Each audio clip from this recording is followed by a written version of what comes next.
жериңен айрыласың, бир жериңен кем каласың, ошол учурда да сен мага керексиң деген адамдар азайып кетип баратат. Урматтуулар, интернет, фейсбукта ушунча подписчигим бар деп мактанба мага. Ушунча миң досум бар деп мактанба. Интернеттеги абстрактуу досуң менен мактанба. Конкреттүү досуң. Ошо интернеттеги 5 миллион досуң, 5000 досуң. Урматтуум, башына Кудай сактасын балекет келгенде ошо 5000дин 5-өсү жаныңа келбейт. Интернеттеги, фейсбуктагы, инстаграмдагы башка-башкалар мактанба мага. Абрахам Линкольн, Американын президенти. Bir gün жанына bir жаш бала келет, жумуш издеп келет. Мага жумуш бериңчи деп айтардан мурун өтүп кеткен бабаларынын баатырдыгы менен мактанат. Ушинтип сүйлөп акырында жумуш бериңчи деп сөзүн токтоткондо Абрахам Линкольн тиги балага карап, балам, сен мага картошканы эстетип жатасың. Картошканын да пайдалуу, ишке жарай турган тарабы жердин астында көмүлүп турат, үстүндө эч нерсеси жок дейт. Дал ошонун сыңарындай, сиз менен биз дагы өтүп кеткен бабаларыбыз менен, аталарыбыз менен мактанып атабыз. Бирок өзүбүз бизден эч нерсе чыкпай атабы. Макул биз го, бизден кийинки муун сиз менен биз жөнүндө эмне деп мактанат? Атамдын YouTube'да шунча подписчиги бар деп мактанабы? Facebook'ta шунча подписчиги бар деп мактанабы? Эмне кылып койдук биз муун үчүн? Бизден кийинки келечек муун үчүн эмне кылдык? Мана ушул жөнүндө ойлонгула да, азыртадан баштап бир эрдик жасаганга, коом үчүн бир пайдалуу инсан болгонго аракет кылыңыздар. Жөн эле катардагы барып келген окуучу болбогула. Мектепке, бир күнүң бүгүнүң кечекиден жакшыраак, эртеңиң бүгүнкүдөн да жакшыраак болсун деген сөздү өзүңөргө уран туткула. Күндө кечинде үйгө келгенде жатарда, бүгүн мектепке бала эмне үйрөнүп келдим? Мана ушул суроону өзүңөргө берем. Урматтуулар, кийинкиси убакыт кысталыш боло электе, бош убакыттын кадырына жеткиле, уур электен мурда дел соолуктун кадырына жеткиле. Мунун бардыгы сиздерге бул аманат. Мунушунун бардыгынын кадырына жеткиле. Кийинкисин өткөрөбүз. Тез басыңыз болуп, мен ошол жакка өтүп алайын да анткени 1 секундтун кадырын акыркы секундтарда фиништен байгени алдырып ийген спортсменден сураңыз. 5 секунд эртерээк келгенде алтын медаль меники болот эле дейт. 1 мүнөттүн кадырын больницага жетпей калып жакыны өлүп кеткен адамдан сура. 10 мүнөт эрте барганыбызда өлбөй калат эле дейт. 1 сааттын кадырын экзаменден убакыт жетпей калып, дагы жарым саат болгондо тесттин баарын белгилейт элем деген окуучудан сура. Ортого кирген студенттен сура. Ал эми 1 күндүн кадырын баласын жоготкон энеден сура. 1 күнү кылым менен тең жашап отурат. Убакыт кийинкисин өткөрөбүз. Өткөрөбүз. Тарыхта өз күчүн далилдеген улуттардын бардыгы караңыздар. Убакыттын кадырын жакшы билген. Бул улуттар календар колдонуп, убакытты өлчөп, астрономия жана математикадан алдыга жылышкан. Өткөрөбүз кийинкиси. Революцияны көчөдө эмес, митинг пикетте площадьта эмес. Революция, митинг пикетте бүгүн муну мээде жасаш керек болуп атат, урматтуулар. Жан дүйнөдө дүрбөлөңдө жасаш керек, площадьта эмес. Ошондуктан урматтуу окуучулар, башка бирөөлөрдүн, тагыраагы саясатчылардын сасыган саясатынын курмандыгына айланбагыла. Senin саясат менен ишин болбосун, senin митинг пикет менен ишин болбосун, senin бүгүн илим, билим алуу менен алектенүүң эң маанилүү.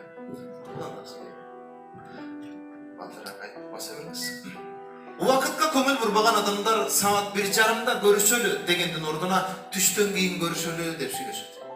Көрдүңүзбү? 1:30 көрүшөлү деп так даана убакытты сүйлөп үйрөнөбүз. Кийинкиси, айтыңыз. Ийгиликтүү инсандардын бизден ашыкча убактысы жок. Болгон алар убакытты туура пайдалана билишет. Бардыгыбызга 24 саат берилген, бирок ийгиликтүү адам 24 саатты эң маанилүү пайдалуу болгон. Ар бир нерсенин убакыты бар. Техника бизге убакытты үнөмдөөнү каалайт. Автоунаанын, компьютерден, телефондон, кир жууган машинанын ар биринин кнопкалары убактысы бар. Муну бассаң жарым саат жуйт, муну бассаң 1 саат жуйт деген убактылары бар. Ар бир нерсе техниканын бардыгынын убакытты көрсөтүп турган кнопкасы бар. А бирок, келиңиздер. Бүгүнкү күндө убакыттын жетишпей аткандан арызданган адамдар аябай көп. Францияда өткөрүлгөн анкетада 47% адамдарга эмне жетишпейт десең, убакыт жетишпейт деп жооп берди. 27% адамдарга акча жетишпейт. бүгүнкү күндө бардыгыбызда акча бар. Жетишпей аткан нерсе бир гана убакыт. Кече эле дүйшөмбү эле, бүгүн дагы дүйшөмбү келип калды. Көрдүңүзбү? Убакыт аябай батып өтүп барат. 45 мүнөт сабак, кийинкидей убакыт. Акча менен диван сатып алсаң болот, уйку сатып ала албайсың.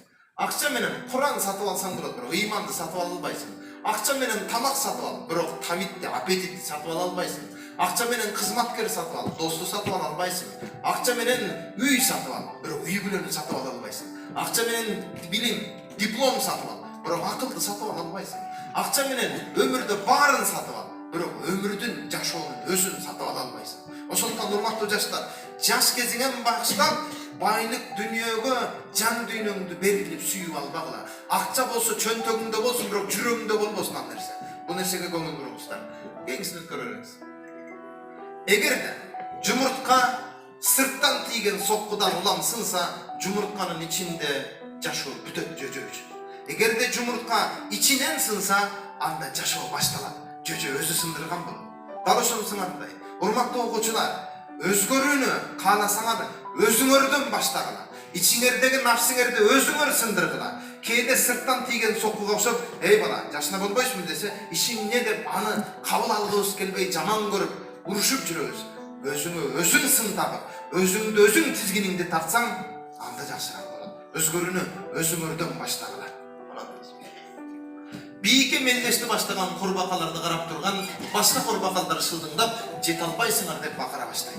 Мына ушундай балкондой бийиктикке бакалар секирип жабыша баштаса, жүздөгөн бака, айланасында миңдеген бака "Жете албайсыңар, колуңардан келбейт, бийик экен, чыга албайсыңар" деп бакыра баштайт. Бардыгы жарым жолдо күйүлүп түшүп жете албай, акырында бир гана курбака бийикке чыгат. Чыккандан кийин башка курбакалар келип, "Ой, молодец, азаматсың, кантип жеттиң" десе, курбака колунун сөөмөйү менен эки кулагын көрсөтүп, деди. Кулагым укпайт деди. Көрдүңүзбү? Дүлөй экен, майып экен. Бирок анын дүлөйлүгү, майыптыгы пайда болду.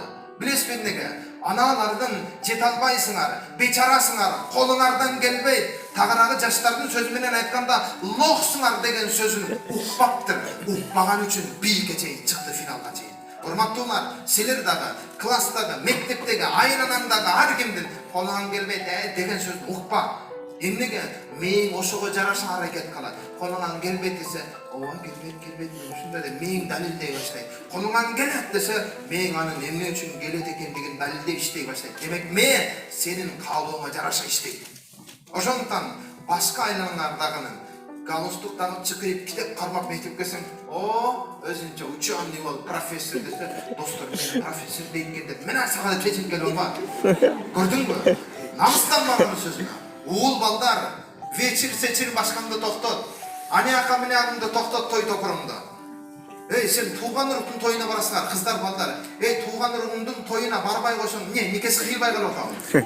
Эй, ресторанда жүрөсүңөр түнү менен. Эй, ата-энең барса барсын, сен тапшырмаңды кыл түнү менен. Ресторандан 3-тө келгенге чейин, саат 3-ке чейин китеп окуп тапшырма даярдап көрдүңбү? Урматтуу окуучулар, бирөөң да ресторан тойдо көрбөйүн. Барма аяка. Эй, сен барбасаң да ана үйлөнүп жашай берет.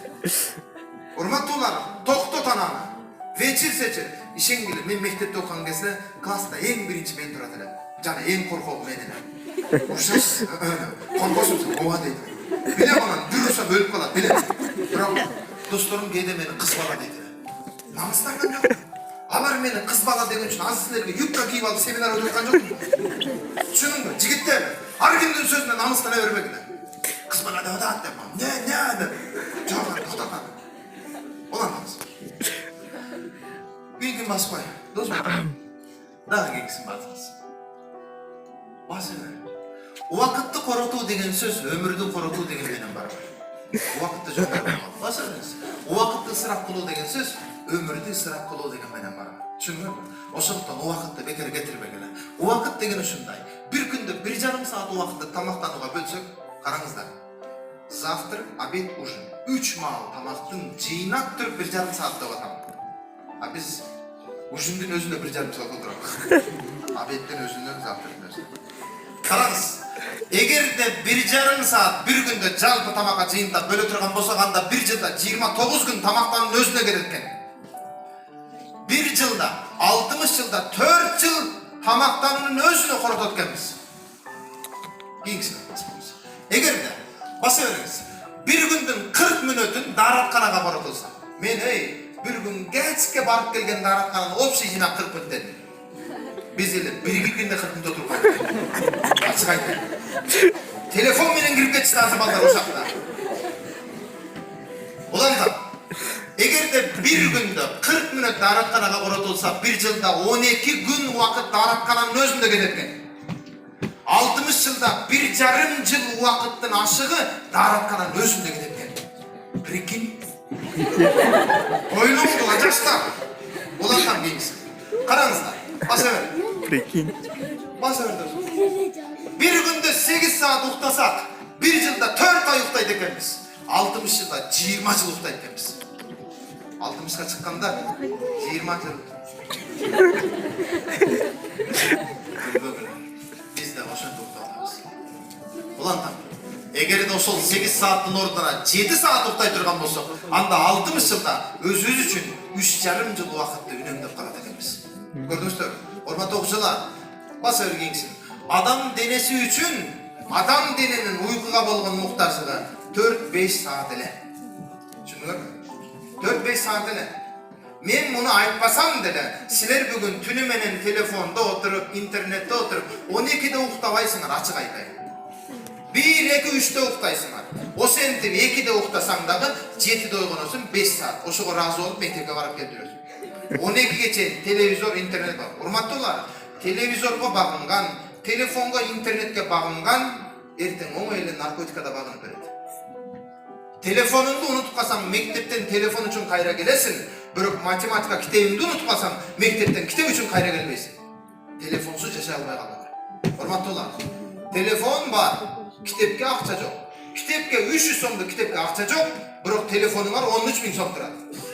Урматтуу окуучулар, келгиле, телефонду жыйна, китеп, илим, билим, муну жерге басып баскыла. Кийинкиси басып. Урматтуулар, өмүрүндө 80ден ашкан энциклопедия жазган алым Ибн Теймия белине чейин өсүп калган чачтарын жыйнап, мыкка асып коюп анан китеп окуйт экен. Караңыздар, уйкусу келгенде мыкка асылып турган чачтары уйкусу келип жыгылганда асылып калат экен, ойгонуп кеткен кайра китеп окуйт экен. Балдарды айтпайын, кыздар, чачыңарды асып коюп окуп атасыңар. Эчек болсун, сабакты асып коюп интернет чыгып отурасыңар. Урматтуулар, булардын бардыгы далил катары сиздерге көрсөтүп атам. Кийинкисин баса бериңиздер. Өмүрүндө дал ушундай улуу физик Ньютон жумуш бөлмөсүнө бир киргенде 3 күндөп чыкпай коет экен. Кээде тамак жебегенден айынан башы ооруп калат эле, ошондо гана курсагы ач экени эсине түшөт эле. Убакыттын бекериге коротпогондун айынан Ньютондун досторунун саны аз болгон.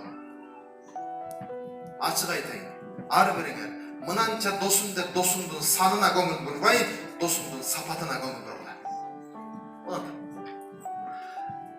Уйкум келбесин деп тамак жебегендер, 1 мүнөтүн эсептеп жашагандар, үй менен иш жеринин арасындагы жолго кеткен убакытты кызгангандар, дааратканага короткон убакытка ачынгандар, мына ушулар бүгүнкү жашап аткан маданиятты куруучулар болуп эсептелет. Араңарда студенттер бар. Студенттер, университеттен сен алган квартиранын арасы алыс болсо, жолдо эле өмүрүм өтүп кетат деп, ошол жолго кеткен убакытты кызганып, окуу жайга жакыныраак көчүп бар. Бул да маани. Улантып, кийинкисин баса бериңиз. Убакыт алтындан кымбат. Баса бериңиз. Козу чоңойсо кой болушу анык. Стоп. Козу чоңойсо кой болушу анык. Көрдүңөр, бир козуну чоңоюп атып, мен кой болбойм, ит болом деген. Küçük чоңойсо ит болушу анык. Же көрдүңбү, бир күчүктүн чоңоюп атып, мен крокодил болом. Жок. Караңыздар. Баса.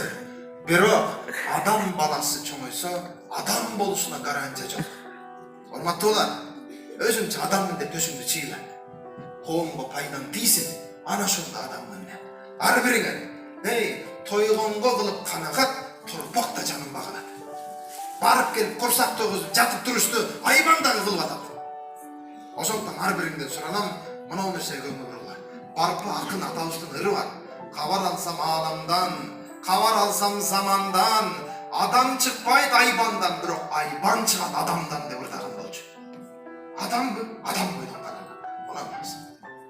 Урматтуулар, saktayмын desең, uğulundu targala, ulutundu saktayмын desең, kızındı targala. Jigitler, erkekte erkeksin be dep töşündü çiğbemaga, egerde ayalına, bala çakalarına eğiç kalmasan. Kızlar, ulut meselesi. Bütünдөй uluttun, bıtırap geçini da kızlar sevgir olup kalsın. Жаздың günü geldi. Jaz mayramı menen dep, jana hormatly Ozabek kız еш kutukta da varmıştı. Biroq bir nerse, jaz mayramı geldi degen söz, çarjayıp bolup açınıp çeçinip ketти деген nerse эмес. Uyat, adep meselesi. Uyatı жоқ деген söz, ыйманы жоқ деген менен барабар. Ошондуктан салонго барып жасанып, чач койгон менен, salonga barıp jasanıp kirpik, tırnak başka koygun menen salondan akıl esti alıp kele albaysыңар. Salondan ilim bilim taap albaysыңар. Ошондуктан аны токтоп, şonça 11 yıl 10 yıl mektepte okup durup kindigingdi açpay жүрүш керек экендиги жөнүндө билимиң жетпесе, не керек бар ошо билимди? Ошонча yıl okup durup mini yupka giybey жүрүш керек ekendигине акылың жетпесе, кайда акыл? Же көрдүңөрбү bir koylordun татуировка коюп аткан. Gördüңөрбү bir айбандардын biz дагы айбанбыз, bizde demokratiya деп жүндөрүн тытып салып голый болуп жүргөнү. Айбан дагы жаралган бойдон ошол милдетин аткарбаса, адам да адамдык милдетин аткарсын. Урматтуулар, өзүмдүн денем, өзүм билем деп ачынып алба. Андай болсо, өзүмдүн көңүм, өзүм билем деп жеп жаткандыгы болсо. Бул өтө маанилүү, урматтуу жаштар. Жаным кыйып сүйлөп атам, эртең жаз келди дегенде бүтүндөй ачык-чачык. Чыпташкан жынса кийим кийесиң, жамбашың бүтүн денең көрүнүп турат. Буга өтө көңүлдүү. Кыздар телефондо сүрөткө коюу, интернетке үйдөгү фото альбом жакшы болчу. Үйдөгү фото альбомуңда ата-энең туугандарың көрөт эле. Азыр интернет, Instagram, Facebook фото альбомдун ролун аткарып калды. Бирок ананы жакшысы, жаманы ити-бити да көрүп атат. Бирөөсү сени мактап, бирөөсү сени каргап көрүп атат. Ыраазысыңбы ушуга? Ырааз эмессиңби? Анда ана жерге момент түшкөн сүрөттөрүн жоголтуңар. Жоолук салынган кыздар. Айрыкча силер дагы салбаңдар. Биз жоолук салып, муну жерге жүрөкчөнү коюп туруп чыгарып коебуз. Не тарбия бул?